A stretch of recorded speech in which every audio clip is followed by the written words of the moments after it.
على رسول الله وعلى آله وأصحابه ومن والاه اللهم صل على محمد وعلى آل محمد كما صليت على إبراهيم وعلى آل إبراهيم إنك حميد مجيد اللهم بارك على محمد وعلى آل محمد كما باركت على إبراهيم وعلى آل إبراهيم إنك حميد مجيد.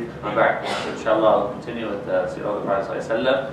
The last time we talked about the Hijrah, now talking about the early stages in Medina. Mohammad, start please. Arrival in Medina. The people of Medina had heard the news that the Prophet had migrated and was on his way. While they eagerly anticipated his arrival, there probably was a sense of worry in their hearts. The desert was a dangerous place, and the Quraysh had many allies along the route to the north, which they might use to harm the messenger of Allah sallallahu alayhi. By the time for his arrival drew near, the people of Medina would go out every day and stare in the horizon to see if their new leader would appear. Finally, after much delay, someone shouted from the top of the palm tree, "There he is!" The people of Medina were both overjoyed and relieved at the same time. The first place the Prophet stopped was at a little village called Quba.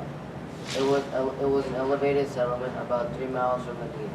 Most of the migrants initially halted here after their journey. The Messenger of Allah was given a warm welcome and stayed there for 2 weeks. Even though they were exhausted from the journey, the Prophet immediately made plans to build the first mosque where Muslims could gather and pray. He participated in the construction by carrying heavy stones with his own bare hands, setting an example for all people. So the Prophet ﷺ, before he came into the actual city of Medina, the Prophet ﷺ was first in Quba. And the Prophet ﷺ, the first masjid the Prophet ﷺ established was Masjid Quba.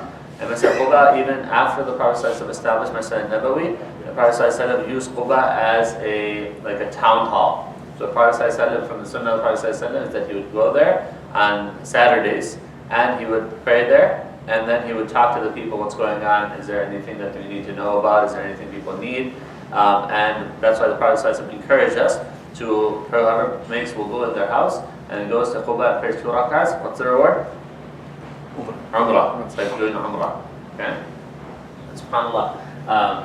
I remember one of the Imams, Sheikh Mohammad, he was saying that there's actually 4 masajid the Prophet ﷺ encouraged us to visit and to pray in, and the rewards of, right? And it's interesting because, you know, Masjid al-Haram, what's the reward of praying in Masjid al-Haram in Mecca? The Haram. 100,000, right? In Masjid al-Nabawi? 1,000. Masjid al-Aqsa? Masjid al-Aqsa, the riwayat, they differ between 500 and 250. And Masjid Quba. Masjid Quba is the Umrah, right? And when I heard Sheikh Mohammad say that, it kind of struck me because Sheikh Mohammad is the Imam of Masjid Quba, right? And right now, if you know the Abdurrahman, Ali ibn al-Hudayfi, Imam al-Hudayfi, who's the Imam in Masjid Nabawi, his son is actually one of the Imams in Masjid Quba. And last 2 years, because Sheikh Hudayfi is getting older, his son has been leading Taraweeh in Masjid Nabawi, right? So this is something that Masjid Quba has special value, and the people of Quba have special value. Allah subhanahu wa ta'ala in Surah Tawbah, He mentioned that people, the munafiqun, they wanted to build a masjid and they wanted to gain legitimacy of that masjid by having the Prophet sallallahu alayhi wasallam come and pray there. So Allah subhanahu wa ta'ala referred to the masjid, Masjid Dirar. وَالَّذِينَ اتَّخَذُوا مَسْجِدًا ضِرَارًا وَكُفْرًا وَتَفْرِيقًا بَيْنَ الْمُؤْمِنِينَ لِصَالِحِ مَنْ حَارَبَ اللَّهَ وَرَسُولَهُ. Right? Allah subhanahu wa ta'ala mentioned that. And He told the Prophet sallallahu alayhi wa sallam, don't pray there, don't give them any legitimacy. لَا تَقُمْ فِيهِ أَبَدًا. Don't ever go and pray there. So, if the Prophet said that if you want to pray somewhere else and you want to have a town hall Allah outside of Medina, go to Quba. فيه رجال يحبون أن يتطهروا والله يحب المطهرين. In it you'll find people that love to purify themselves, and Allah subhanahu wa ta'ala loves those that purify themselves. Allah subhanahu wa ta'ala referred to it as فَمَنْ أَسَّسَ بُنْيَانَهُ عَلَى تَقْوَى مِنَ اللَّهِ وَرِضْوَانٍ خَيْرٌ أَمَّنْ أَسَّسَ بُنْيَانَهُ عَلَى شَفَا جُرُفٍ هَارٍ. Allah subhanahu wa ta'ala said it was established on taqwa and the pleasure of Allah subhanahu wa ta'ala. So Masjid Quba has special virtue with Allah subhanahu wa ta'ala. Alright, go ahead, Umar, continue. After the mosque was complete, he headed towards the city. The people of Medina came out in crowds to meet him. The men wore their armor and carried their weapons as was the custom in Arabia to show power. While many women were standing on the roofs of their houses, singing songs and beating tambourines. It was the happiest day that Medina had ever witnessed, and perhaps made up for the harsh treatment the Prophet received in life. It was the month of Rabiul Awwal, 13 years after the Prophet received the first revelation from Allah. This migration marked a new phase in the mission of the Prophet and later became the point at which Muslims would begin their calendar. So the hijrah did not happen in Muharram, and we talked about that before, why they chose Haram, because it was after Hajj.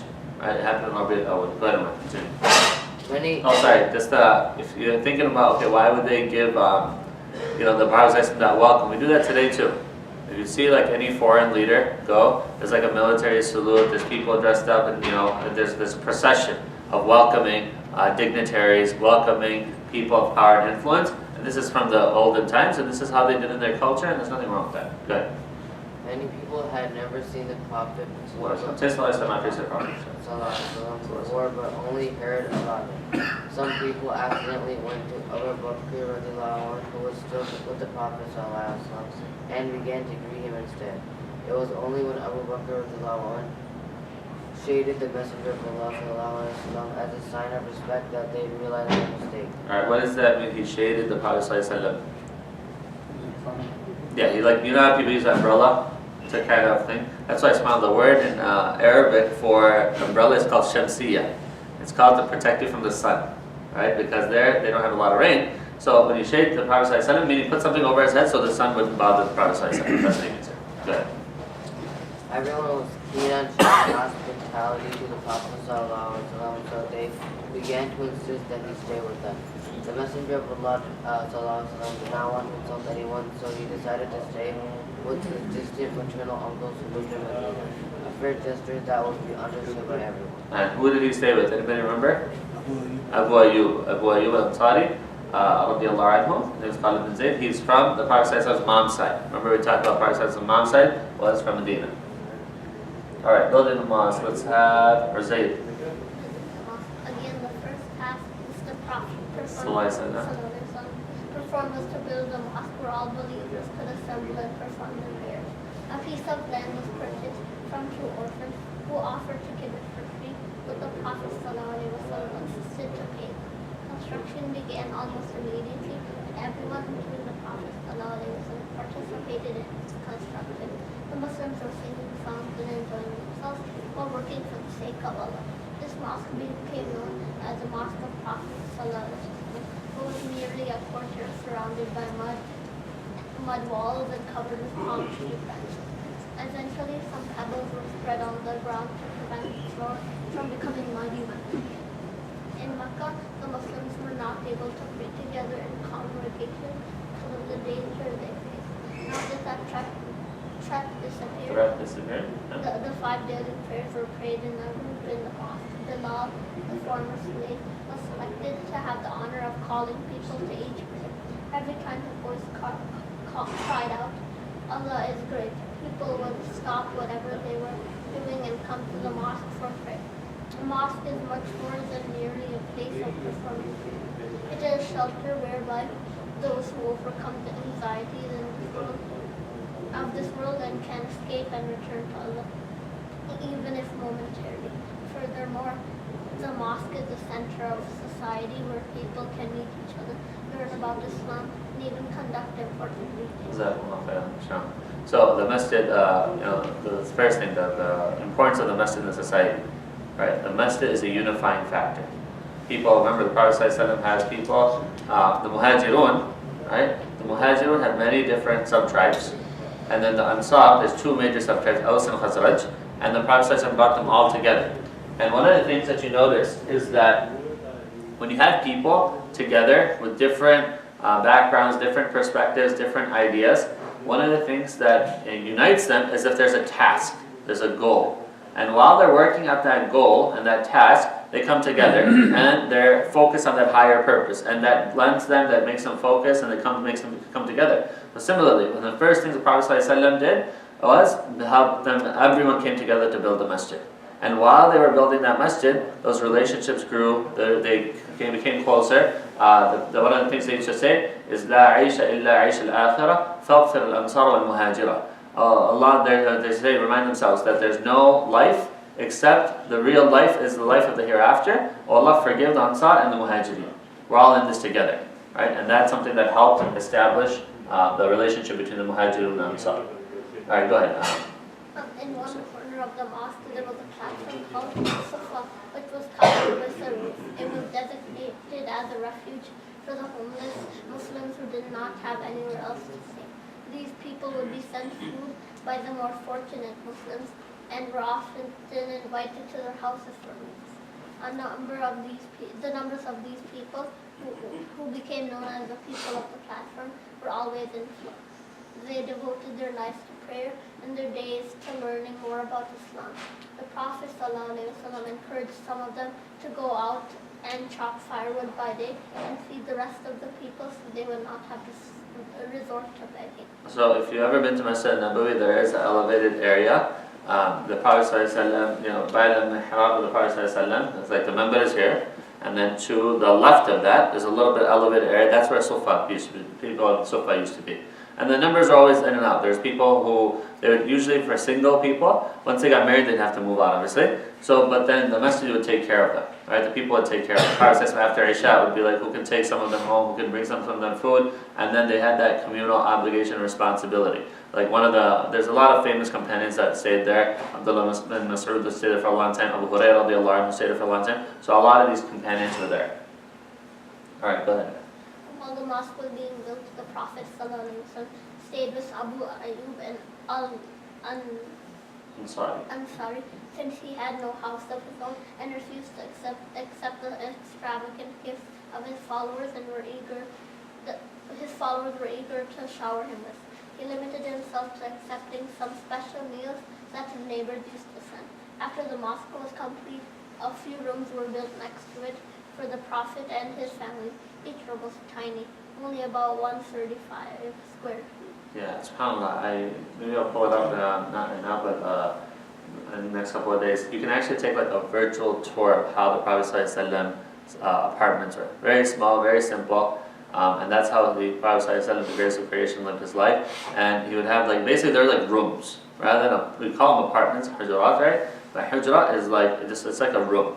And then they had multiple rooms that were set up. That's why, if you look at where Prophet ﷺ's grave is, if you ever been to Masjid Nabawi, that's where Aisha radiallahu anha's apartment was, and that's where the Prophet ﷺ passed away, but it was separate from the masjid. When they expanded the masjid, then that encompassed the room, but initially it was away from the masjid.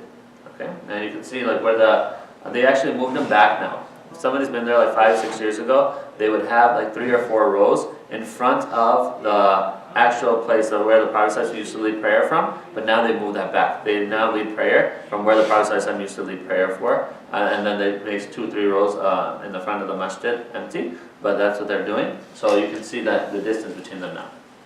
Alright, true brotherhood. Let's have Bashir. True brotherhood. The Muslims who migrated assumed the respectful title of the immigrants, the Muhajirun, because they abandoned their homeland for the sake of Islam. The Muslims in Medina were called the helpers of Ansar because they helped the former to settle in their new homeland. Many of the people from Mecca had left all their belongings, and it was difficult for them to adjust to a foreign environment. There was no doubt that the Muslims of Medina would show due hospitality to their penniless Muslim brothers, but something of a more enduring nature was needed over mere charity. The Prophet instituted a pact of brotherhood. The Prophet ﷺ instituted a pact of brotherhood between the two groups by pairing one immigrant with one helper. The helper would share his house and possessions with his immigrant brother. The people of Mecca were merchants by profession, while the people of Medina were farmers. When the latter requested that they are willing to give half their land to their Meccan brothers, the Prophet ﷺ refused. Perhaps he did not want to put too great of a burden on the helpers. Or perhaps he knew that they would not be able to take care of the land properly. Instead, it was agreed that the immigrants would work in the plantations and receive half of the produce. Some of the Meccans began to trade in the local markets and eventually became quite wealthy due to their business acumen. What does acumen mean? Intelligence? Intelligence, expertise, ability. Yeah. This pact of brotherhood continued for a few years until the immigrants were able to stand on their own 2 feet. Okay, who named the Muhajirun and Ansar?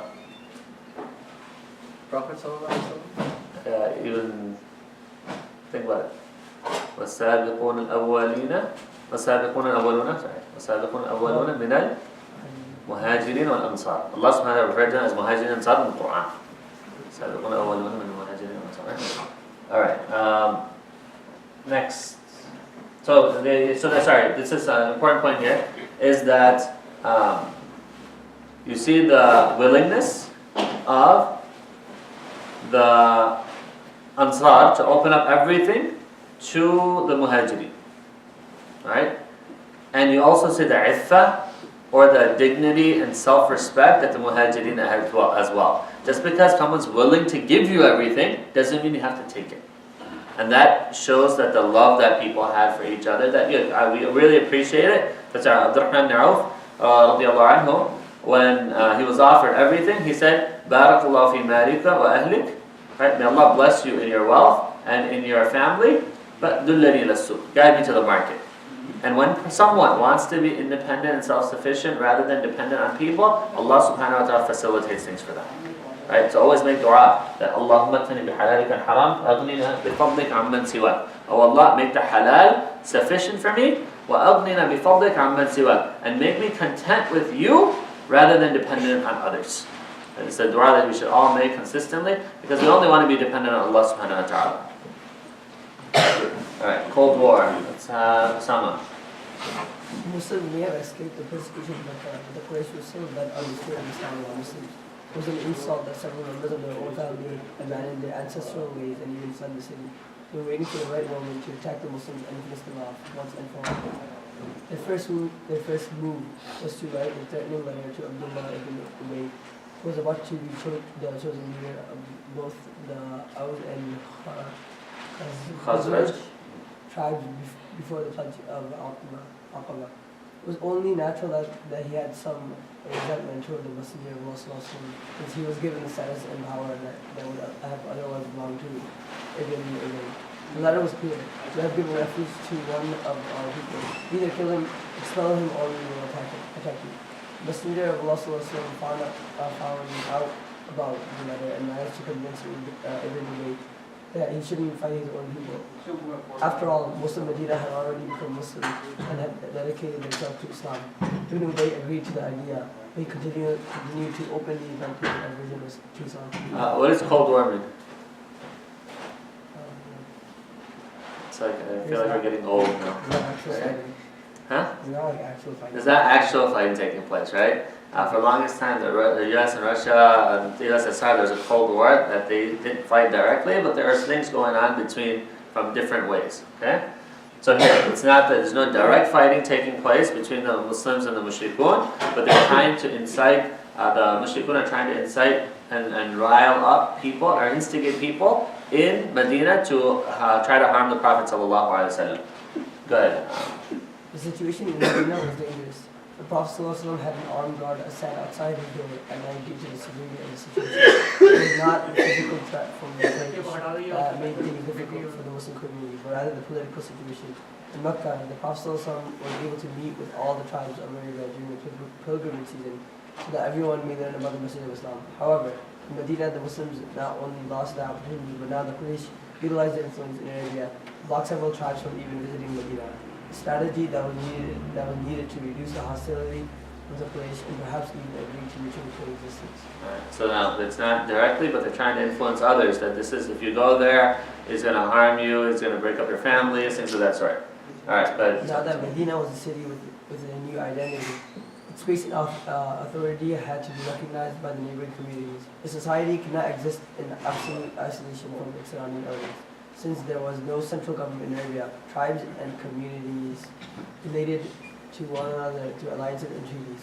In the absence of either, it meant that they were potentially at war. A tribe would only enter into agreement if there was some incentive for them. Quraysh, being the mighty force that they were, had nothing to gain by making a treaty with Muslims. and that's what you see. You see that one of the reasons the Treaty of Hudaybiyah was very significant, because they were finally, after 6 years, and multiple different battles, they were finally willing to acknowledge the existence of the Muslim state of Medina as a legitimate entity which they can enter into a treaty with.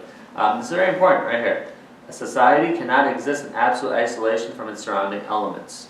Right? So the Prophet ﷺ, he understood. Right? We haven't even talked about it yet. I think they'll come. But there are 3 different Jewish tribes that were there, and they were all they were involved in keeping the Aus and the Khazraj fighting. So the Prophet ﷺ not only had the Muhajirun, he had the Ansar, which was Aus and Khazraj, and he had 3 Jewish tribes, Banu Qaynuqa, Banu Qurayza, and Banu Nadir, that he had to bring all together in a form of a society. So one of the things that he did, sallallahu alayhi wasallam, was he got there and he had a constitution. Right? This is the rules that we're going to follow to be able to coexist. Everybody agreed, but unfortunately not everybody kept up to the terms, and then when they did keep up to the terms, then they were dealt with accordingly. Alright, let's have, go ahead, let's not continue. The Prophet ﷺ understood the situation perfectly well, but was unable to do anything until the verses were finally revealed. Those who have been attacked are permitted to take up arms because they have been oppressed. Allah has the power to give them victory. Those who have been expelled from their homes unjustly, no other reason besides their statement. Allah is our Lord. Before this, Muslims were not allowed to fight back at all, even in self-defense. This is why so many Muslims had been tortured and humiliated in Mecca. Now the permission to fight back was given because the circumstances had changed. Alright, when is the verse? What's the first verse that was revealed that gave the Muslims permission to engage in jihad? In Surah Al-Hajj. أُذِنَ لِلَّذِينَ يُقَاتَلُونَ بِأَنَّهُمْ ظُلِمُوا أَنَّ اللَّهَ عَلَى نَصْرِهِمْ قَدِيرٌ الَّذِينَ أُخْرِجُوا مِنْ دِيَارِهِمْ بِغَيْرِ حَقٍّ إِلَّا أَن يَقُولُوا رَبُّنَا اللَّهُ. Then Allah subhanahu wa ta'ala says, why? Because if they don't fight back, وَلَوْلَا دَفْعُ اللَّهِ النَّاسَ, right? Allah subhanahu wa ta'ala says, had they not fight back, places of worship, whether they're masajid, churches, synagogues, all of them would be destroyed. But in order for a person has the right Islamically to defend themselves and to fight back if they're being persecuted for their faith. Okay, go ahead, Sam. The Prophet also immediately adopted a three-pronged strategy. Without armed expeditions to accomplish the but distant objectives. 1. To gather intelligence about what the Quraysh were up to and to track the movements of their caravans. 2. To conclude peace agreements and to enter into alliances with various tribes around the area, particularly those on the way to Mecca. 3. To block off and harass the trade caravans of the Quraysh, which had to travel in the direction of Medina in order to get to Medina. The economic blockade would pressure on the Quraysh concede to a treaty with the Muslims and would also disrupt their trade, which might be used to finance a war against Muslims. Alright, so that's this part, keep this in mind. Third part was to harass their caravans because they were using the money to finance war and attack them and plan attacks against Muslims. And a lot of the money that they were using to engage in trade with was the money left behind in Mecca by the Muslims. Alright, Muzammil. On the brink of war. Sleeping? Alright, Mohammad, continue. Sorry. Good morning. On the brink of war. The situation continued this way for several months. The Muslims concluded a number of peace treaties with various tribes. Intelligence about Quraysh activities was constantly pouring into Medina, and the caravans were forced to take a convenient detour in order to get to Syria. But the Quraysh refused to budge. They had no interest in making peace with the Muslims. There were a few small clashes here and there between the Muslims and the Quraysh, but no one was killed. In the month of Rajab, after the Prophet sent Abdullah ibn Jash to a place called Naperville, near Mecca, on an intelligence mission with only 12 armed men. Abdullah saw 4 men from the Quraysh and decided against the Prophet's orders to attack them. It was the last day of the month of Rajab, which was one of the 4 sacred months where the Arabs were not allowed to fight. Nonetheless, he attacked, perhaps not realizing that there were still 1 day left in Rajab. He killed Arnold ibn al-Halami and took 2 prisoners along with their possessions. While one of them managed to escape, Abdullah returned to Medina and was rebuked by the Prophet sallallahu for what he had done. His orders were only to gather intelligence, not to kill anyone or steal anything. The Prophet released the 2 prisoners and ordered that their wealth be returned. But the damage had already been done, and the Quraysh found the excuse they were looking for to attack the Muslims. Yeah, so that's why Allah subhanahu wa ta'ala revealed ayat regarding يَسْأَلُونَكَ عَنِ الشَّهْرِ الْحَرَامِ قِتَالٍ وَقِتَالٍ فِيهِ كَبِيرٌ right? Allah subhanahu wa ta'ala said they ask you about killing in the sacred month, because Rajab is a sacred month in which killing and fighting is prohibited. But Allah subhanahu wa ta'ala said that to bar people from the haram and to attack them and force them out of their homes is even more severe than that. But the Prophet ﷺ, he did acknowledge that what the Muslim person did was wrong, and the Prophet ﷺ released the prisoners. So this happened. This did happen, and the Prophet ﷺ dealt with it in a fair and just way. But the Quraysh said, okay, look, if they're going to kill them then they're violating our laws, our rules. And that sometimes it is confusing, right? Because, how the moon, did they see the moon, did they not see the moon? And that's the date was a little bit confused, that's why he did it. But the Prophet ﷺ dealt with it fairly. Alright, let's have Mohammad continue. The Quraysh immediately began preparations to attack Medina. Around the same time, a large trade caravan led by Abu Sufyan was on its way back from Syria. Abu Sufyan was one of the leaders of the Quraysh and had fortified his caravan with about 40 armed soldiers. The Prophet ﷺ sent out from Medina with about 300 soldiers in the direction of the caravan. It is uncertain whether or not he knew the Quraysh were sending an army to attack them, but it is very possible, given the number of soldiers that accompanied him. Abu Sufyan immediately headed west towards the Red Sea to evade the Muslim army. In the meantime, over 1,000 soldiers had already been dispatched by the Quraysh. Whether this army intended to attack Medina or to simply defend the caravan is uncertain. The only thing that is known for sure is that these two armies would meet face to face in the first battle between the Muslims and the Quraysh. So the Prophet ﷺ and the Muslims, they went to attack the caravan, and that's why there are certain companions that weren't there, because it wasn't a planned battle. Uthman radiallahu anhu wasn't there. He was with Ruqayya radiallahu anha, who was ill, the daughter of the Prophet ﷺ. Sa'id ibn Zayd, Talha ibn Ubaidullah, they were not there because they were gathering intelligence. So they did not participate in the battle of Badr because it wasn't intended to be a battle. But Allah subhanahu wa ta'ala decided it for it to become a battle. Abu Sufyan, how did he get away? He went a different direction, but also he dropped a lot of the things that were on the caravan. Remember his, so why do you think he did that? If he's being chased, he used the load, right? So he can go faster. Right? I don't think we kind of understand that because we don't travel like that, right? But if there's things carrying down the animals, the camel and the horses, then it's slower, it's harder for it to go, right? Because it's heavier. So and that Muslims benefited from that as well. All right, the Battle of Badr. So last one we'll talk about today. Let's Salman. As soon as it was confirmed that the enemy was on its way, the Prophet ﷺ consulted with his followers whether to pursue the caravan or head back towards Medina. Abu Bakr and Umar both spoke up and expressed their willingness to pursue. The Prophet ﷺ asked the same question again. Another emigrant answered in the affirmative. The Messenger of Allah ﷺ asked for the third time whether or not they should return to Medina. One of the leaders representing the helpers understood the Prophet's hesitation and responded, "Do as you please, we are with you. I swear by Allah, if you wanted to cross the sea and were to jump in, we would jump in behind you." This is the confirmation that the Prophet ﷺ had sought. When the people of Medina agreed to protect the Prophet ﷺ, the agreement was restricted to defending the city only. The Prophet ﷺ wanted to make sure that the helpers were willingly agreed to fight outside the city as well. Yeah, exactly. A very important point here is that the Prophet ﷺ, he was asking, his shura, what should we do?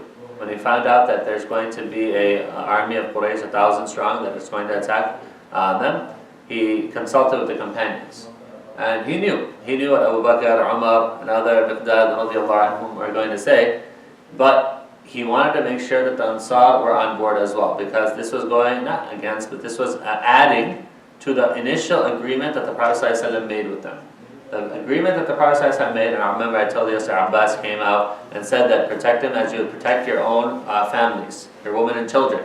And where would he protect them? Inside the house. Yes. The helpers were Muslim too. The helpers are the Ansar. Yeah. So they're Muslim. They're Muslim. Yeah. Okay. So that they said, look as it said in another narration. They said that we're not going to tell you as Musa's people told him, you and your Lord go fight, we're going to stay here. They said that if you take your horse into the sea, we would follow you. Right? So they said we're on board. And that gave the muhajirun, right, they're immigrants, that gave them that confidence that, alhamdulillah, these are our brothers. They're willing to be with us in everything. Okay, and then you see what else happens here. Who's reading this? Someone good. Continue. The Muslims reached Badr, a small village about 80 miles from Medina. Every year, a trade fair was hosted in this location, but for now, it was abandoned. The Muslims reached Badr first and stopped at a particular location. One of the companions, Hubab ibn al-Mundhir, asked the Prophet, "Are we commanded by Allah to stop here?" The Prophet responded in the negative. Hubab said, "Then I suggest we move forward to the largest well and camp there. That way we can cut off the water supply from the thirsty enemy." The Prophet ﷺ immediately accepted his wise advice and the army relocated. Alright, subhanAllah. So you'll see this a lot. You'll see Badr, Tabuk. These are all names of sources of water. Because think about it, in the desert, water is a very scarce resource. So that's how they used to know this place. There used to be a well there, and they used to call that well Badr. Tabuk is on the near the Syrian side. There's a river called Tabuk. That's where that battle happened. So here they get there, and the Prophet ﷺ tells them this: "Stay. This is where we're going to camp." So Hubab ibn Mundhir from the Ansar, he said, "Is this location that you've chosen? Is it based on revelation? Because if it's based on revelation, I don't understand why, but we'll submit to it because it's revelation. But if this is just a strategy," and Prophet ﷺ said it's a strategy. He's like, it's not on revelation. So he said, okay, strategically there's a better location. Let's get access to water and prevent them from having access to water. Right? So that's what he did. And you see the humility of the Prophet ﷺ. Right? Someone suggested something, the Prophet ﷺ hadn't considered it. Let's go, move, listen to him. Alright, go ahead, continue. Before the Quraysh arrived, there was some discussion about how to proceed. Quite a few people were against the idea of war, the same way they were against the economic boycott of Abu Talib years earlier. There were several reasons for their reluctance. First, many of their own family members had accepted Islam and they did not want to fight them. Second, the caravan of Abu Sufyan had reached the Red Sea and was safe, so there could be no excuse of taking defensive measures. Third, one of the Meccan leaders offered to pay the blood money of Amr ibn al-Hadrami, who had been killed. This would have been a sufficient expiation according to Arab custom, and no revenge would have been necessary.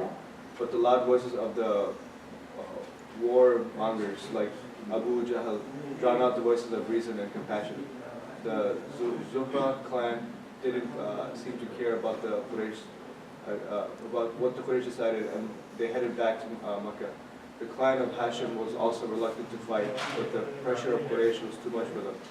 The Quraysh were still fully armed with over 1,000 men, most of them clad in armor and 100 horses. Makkah had sent all the leading men of the Quraysh in this army. The Muslims, on the other hand, had only 300 ill-equipped soldiers and 2 horses. Right.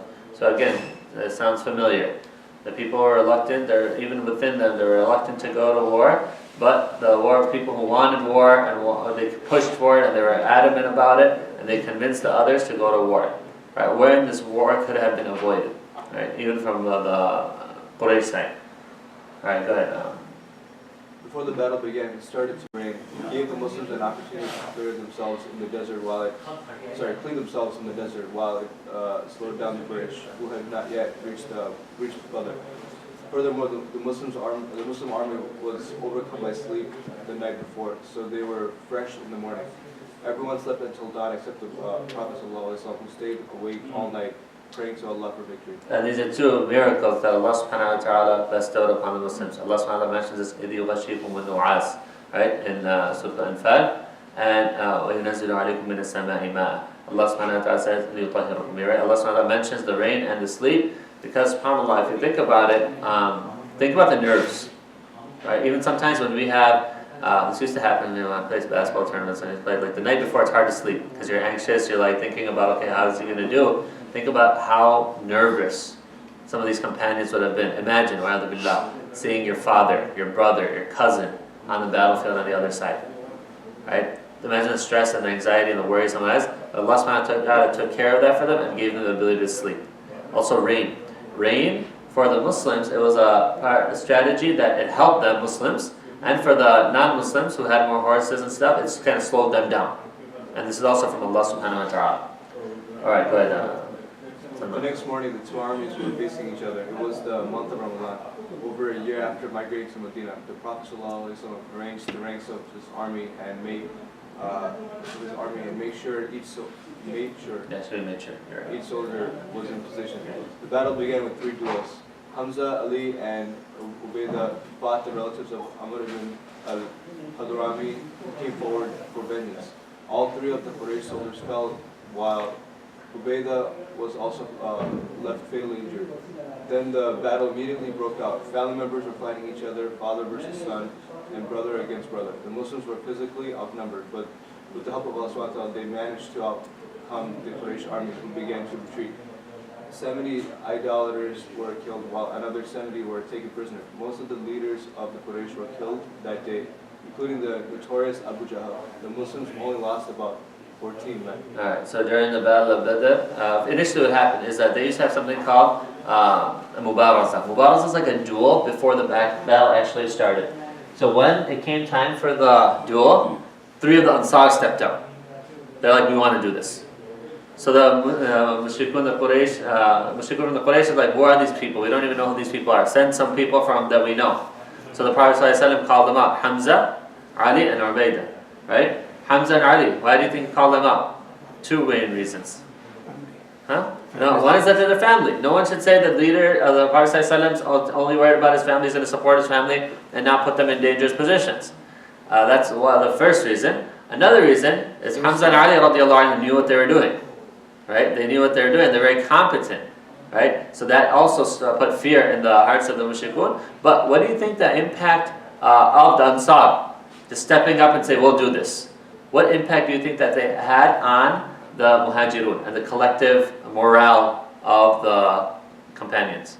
Real morale booster, obviously. Of course. That they're like, hold on, these guys don't need to do this.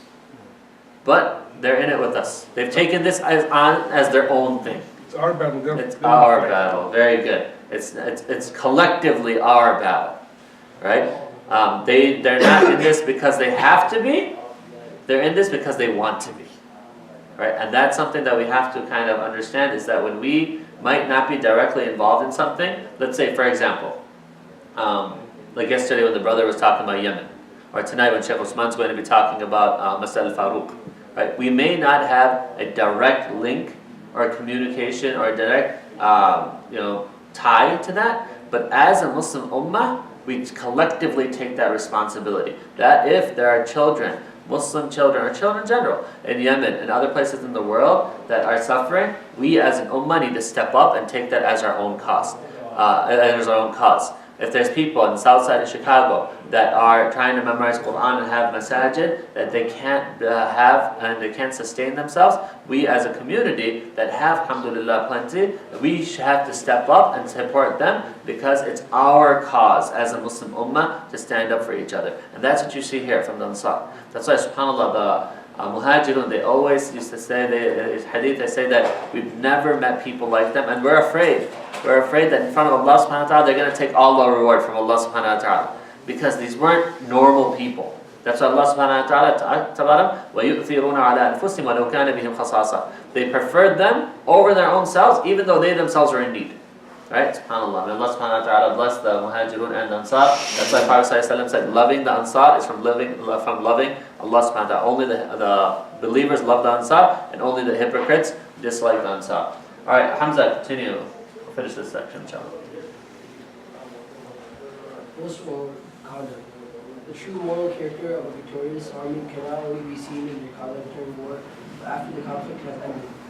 Prisoners of war were handcuffed and put under the charge of different military. The Prophet ﷺ ordered that they be treated and fed well. Some companions took the words of the Prophet ﷺ so seriously that they gave the prisoners bread to eat while they settled only for dates themselves. They were even given better clothes to wear than the Muslims wore themselves. After returning to Medina, Umar recommended that the captives be put to death, since they would probably return to attack the Muslims if they were set free. However, Abu Bakr suggested that they should be ransomed, since many of them were family members, and the ransom money could be used for Islam. The Prophet ﷺ accepted Abu Bakr's advice and the rich prisoners were ransomed, while the literate ones had to teach 10 Muslims to read and write in order to secure their release. Remember we talked about Mus'ab ibn Umair? Or Mus'ab ibn Umair, who was the ambassador. We said he was very rich and wealthy, that his itar was known, he had the best clothes, best shoes, but when he accepted Islam, his family cut him off. So during one of the captives taken during the Battle of Badr was his brother. And he told another Ansari that this one, right, ransom him from a lot. His mother has a lot of money. So he said to your brother, you're doing this to your brother? He's like, he's my brother rather than you, because faith trumps biology and genetics, right? So this is something that is commonly, you see the commitment that they had, but also the Prophet ﷺ, all he told them was treat them well. Treat them well. So the Ansar, the Muhajirun and Ansar, the companions of anhum, they took this, that they tried to treat them better than themselves. They would eat dates, and bread was a luxury. They would give them bread. Alhamdulillah, many of the people who are captives at this time, they ended up accepting Islam. But Allah subhanahu wa ta'ala did reveal an ayah in Surah Al-Anfal that they should have executed them, right, just to send a message. But Allah subhanahu wa ta'ala said, take whatever you've taken and He forgive them and say move on. Alright, let's have, who's reading this? Hamza, go. Meanwhile, in Makkah, the Quraysh were mourning over their dead with mixed emotions of sadness and anger. They vowed that they would have revenge. The news of the Muslim victory spread like wildfire throughout Arabia and changed the image of Islam. Most Arabs assumed that Islam would be a short-lived phenomenon that would soon die out. But the Battle of Badr had made it clear that the Muslims were a force to be reckoned with. Not only did their respect spread in Arabia, but their own self-confidence increased. The Muslims had turned the other cheek for 13 years, and now they would no longer be used as punching bags by the Quraysh. And the Quraysh, like, it's very difficult for us to understand some of their culture, because when you read it, you're like, seriously? They were people that, they made vows, right? They would say that we're not going to shower, we're not going to, clean ourselves until we take a revenge from the Muslims. And they would live like that, because that was something which was so, important to them. That's why, like Hamza radiallahu anhu, you'll see what's going to happen to him is because he killed the uncle of the father of Hind, and Hind at that time was on Jahiliyyah, later on she accepted Islam. But the revenge factor, that dignity, that honor, the family pride factor was something which was very, very important. So inshallah, we'll stop here today. The new enemies that are going to come is, remember, at the beginning of, before the Battle of Badr, Islam was seen as this fringe group that it didn't really stabilize, and it wasn't seen as something that's just strong. So one of the things that happens after the Battle of Badr is a new group, the munafiqun, start to appear. Because they see the benefits. Oh, Islam can bring us worldly benefits, so they start to appear. One of the things, subhanAllah, I just want to emphasize before we close, is that you see that in life, there's ups and there's downs. There's ups and there's downs. So you think that after the Battle of Badr, everything's good, alhamdulillah, we won, we're good, we're going to, Islam's going to flourish in Medina. No, this life is always a test, one test after the next. Right? After the Battle of Badr, now the munafiqun start to, a new test starts. So don't ever get complacent. Yes, you can enjoy your victories, you can enjoy things, but always understand that if there's something else that might be close, always be grateful to Allah subhanahu wa ta'ala, and use that momentum to help you during those difficult times as well. So inshallah we'll continue tomorrow. Subhanallahi wa bihamdihi, ashhadu an la ilaha illa anta, astaghfiruka wa atubu ilayk.